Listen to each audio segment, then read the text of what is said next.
Hi.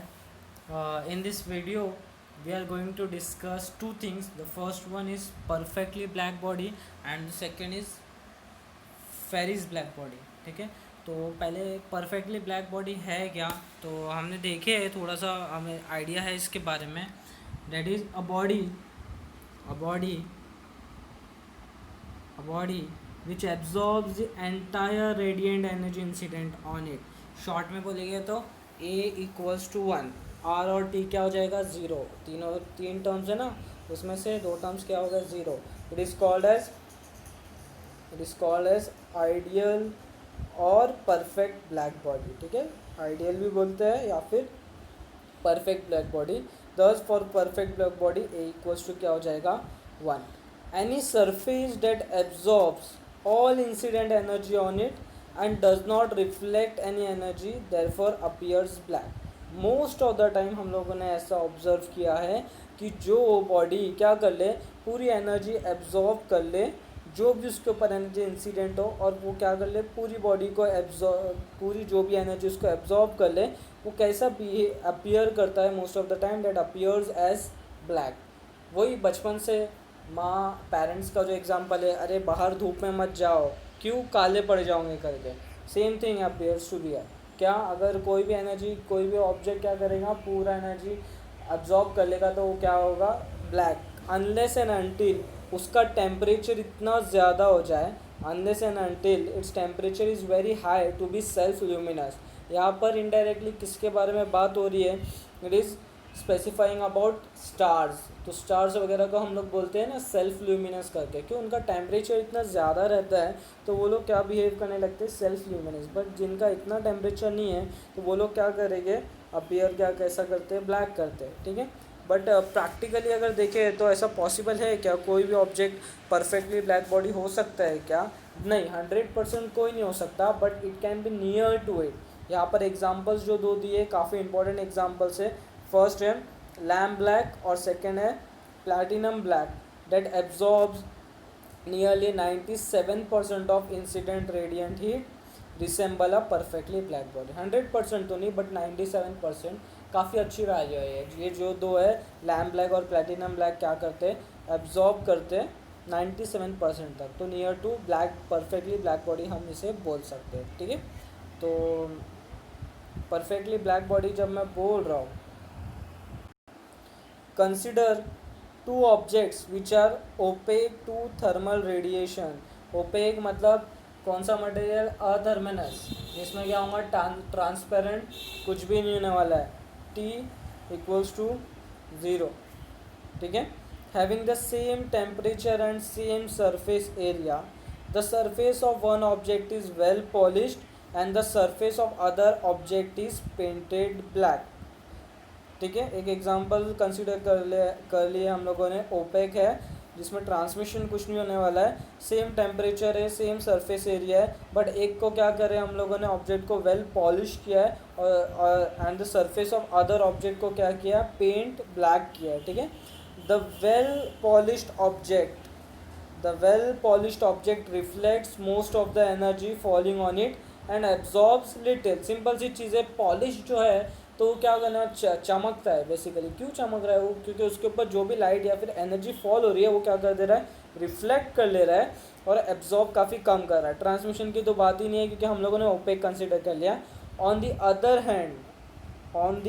Hand the black painted object absorbs most of the radiation falling on it and reflects a little. और वही अगर जो black painted है वो क्या होने वाला है, सब ज़्यादा से ज़्यादा क्या करेगा, एब्जॉर्ब करेगा, और कम से कम क्या करेगा, रिफ्लेक्ट करेगा. वो बोलते हैं ना, ब्लैक धूप में पहन के जा रहे हो तो ब्लैक क्यों पहन रहे हो करके, क्योंकि ब्लैक क्या है, उसका वेवलेंथ वैसे प्रॉपर्टी दिखाता है कि वो ज़्यादा क्या करता है, एब्जॉर्ब करता है, कम रिफ्लेक्ट करता है. कभी तुम लोगों ने देखे जो अम्ब्रेलाज हैं, जो गर्मी के लिए यूज़ करते हैं प्रोटेक्ट करने के लिए खुद से, तो कभी ब्लैक नहीं रहते, वो कलरफुल वगैरह रहते हैं. लेडीज़ एंड ऑल यूज़ करते हैं तो ब्लैक कलर नहीं रहता. अगर जो कोई ब्लैक यूज़ कर रहा है धूप में तो वो कोई बहुत बड़ा बेवकूफ़ है, सिंपल टर्म से. क्यों, क्योंकि ब्लैक तो बल्कि और एब्जॉर्ब करेगा. ठीक है, बट दूसरे जो रहेंगे, दूसरे कलर वाले, वो क्या कर लेंगे, रिफ्लेक्ट कर देंगे. ठीक है, but rate of emission of thermal radiation must be equal to rate of absorption for both objects so that temperature is maintained. अगर टेम्परेचर कांस्टेंट, थर्मल इक्विलिब्रियम अगर कंडीशन रहनी चाहिए, टेम्परेचर मेंटेन रखना है, तो जो थर्मल रेडिएशन होने वाला है जहाँ से हो रहा है उतना ही क्या होना चाहिए, जितना रेट ऑफ थर्मल रेडिएशन है उतना ही that must be equal to rate of absorption. दोनों ऑब्जेक्ट के लिए क्या होना चाहिए, रेट ऑफ एब्जॉर्प्शन क्या होना चाहिए, सेम रहना चाहिए. ठीक है. Black painted object absorbs more, hence it must radiate more to maintain the temperature. उसका कहने का मतलब ये है कि टेम्परेचर अगर एक ऑब्जेक्ट का देखो, हम लोग जब से कंपेयर क्या कर रहे थे कि अम्ब्रेला का केस ले लिया. अभी अम्ब्रेला के ऊपर क्या हो रही है, बाहर से हीट रेडिएशन आ रही है, तो अम्ब्रेला के ऊपर इम्पैक्ट हम लोग सिर्फ क्या देख रहे हैं कि हाँ वो अगर ब्लैक कलर का है तो क्या होने वाला है, पूरा का पूरा क्या करने वाला है, एब्जॉर्ब करने वाला है. ठीक है. बट चलो एब्जॉर्ब कर लिया, अब बाहर से जो हीट रेडिएशन आ रही है उसको साइड में रखो, और सिर्फ उसके ऊपर जो हीट आई, अब वो क्या होने वाली है, उसके पास हीट है. तो हम लोग का फर्स्ट डेफिनेशन थर्मल रेडिएशन का, अगर किसके पास भी थर्मल एनर्जी होती है तो वो क्या करता है, रेडिएट करता है. मतलब अब वहाँ पर क्या होने वाला है, वो पहले उसने एब्जॉर्ब कर लिया, अब क्या करने वाला है, उसको रेडिएट भी करने वाला है. तो अब वो एब्जॉर्ब कितना करेगा और रेडिएट कितना करेगा, तो उसको कितना करना पड़ेगा कि उसका क्या हो जाए, टेम्परेचर सेम रखने के लिए उसको जितना वो एब्जॉर्ब कर रहा है उतना ही क्या करना पड़ेगा, कंटिन्यूसली रेडिएट करते रहना पड़ेगा. Therefore good absorbers are always good emitters. ये उसका बताने का मकसद था कि जितना वो अमाउंट एब्जॉर्ब करेगा उतना ही क्या करने वाला है, वो एमिट भी करने वाला है. And poor absorbers are poor emitters. Simple सी चीज़ है.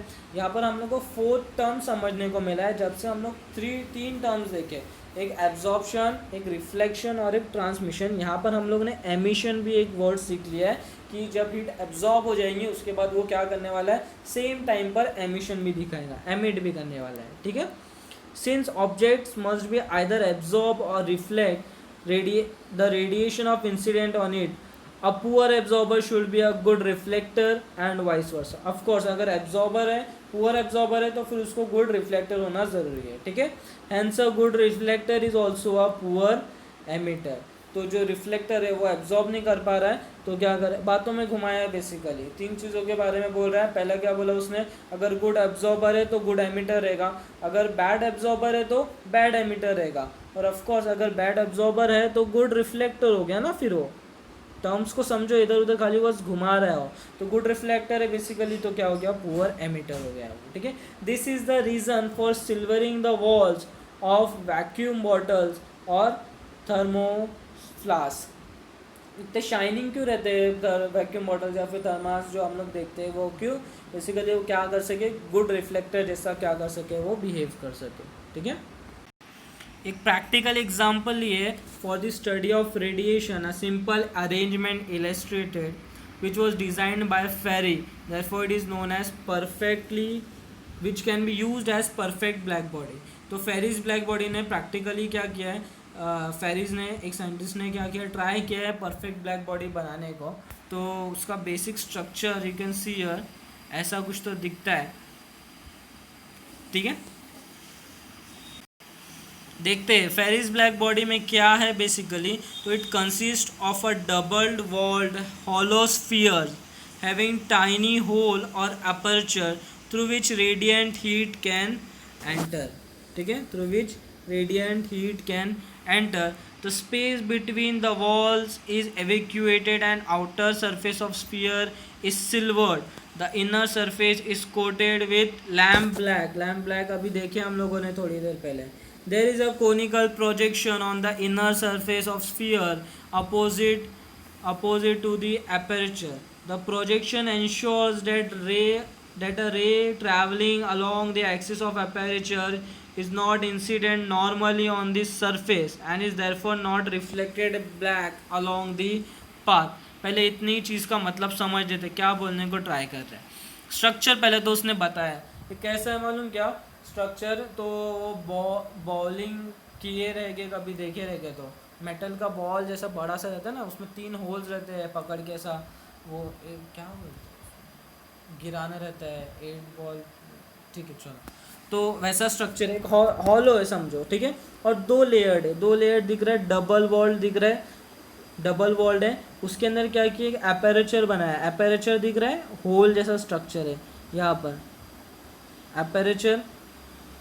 उसके बाद ये जो डबल वॉल्ड है, बीच में क्या किया है, गैप किया है, इवैक्यूएटेड स्पेस है, वैक्यूम भी बोल सकते हैं। बाहर वाला जो सरफेस है वो कैसा है, सिल्वर पॉलिश्ड है। सिल्वर पॉलिश बोल रहा है मतलब समझ जाओ वहाँ पे क्या होने वाला है, पूरा गुड रिफ्लेक्टर होने वाला है, ठीक है। और अंदर का जो सरफेस है वो किससे किया है, लैम्प ब्लैक है, लैम्प ब्लैक से कोट किया है, मतलब कैसा रहने वाला है वो, गुड एब्जॉर्बर रहने वाला है अंदर की तरफ से, ठीक है। और राइट हैंड साइड पे देख सकते हैं, वहाँ से क्या करने वाला है, इंसिडेंट रेडिएशन जाने वाला है अपेरेचर एक स्मॉल होल से, और वो एक्सिस देखो स्ट्रेट जो जा रही है, वहाँ पर एक कोनिकल प्रोजेक्शन है। कोनिकल प्रोजेक्शन इसलिए है, अगर वो नहीं रहता तो क्या होती, वो इंसिडेंट रे रिफ्लेक्ट होके वही होल से वापस बाहर जा सकती थी। तो उसको प्रिवेंट करने के लिए हम लोगों ने कोनिकल प्रोजेक्शन लगाए, ताकि क्या हो, रैमडन भी अंदर ही अंदर क्या हो सके, प्रॉपरली रिफ्लेक्ट हो सके, ठीक है। डायग्राम समझ गया।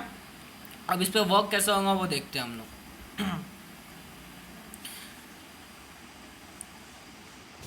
The projection ensures that ray traveling along the axis of aperture is not incident normally on the surface and is therefore not reflected back along the same path. ये चीज़ तो हमको समझ गए। Radiation entering through small hole has negligible chance of escaping back through the small hole. Small काफ़ी छोटा whole है ना, तो वहाँ से जो अंदर चले गई एक बार रेडिएशन, वो बाहर नहीं आ सकती वो होल से, ठीक है। A heat ray entering the sphere through the aperture suffers multiple reflection and is almost completely absorbed inside.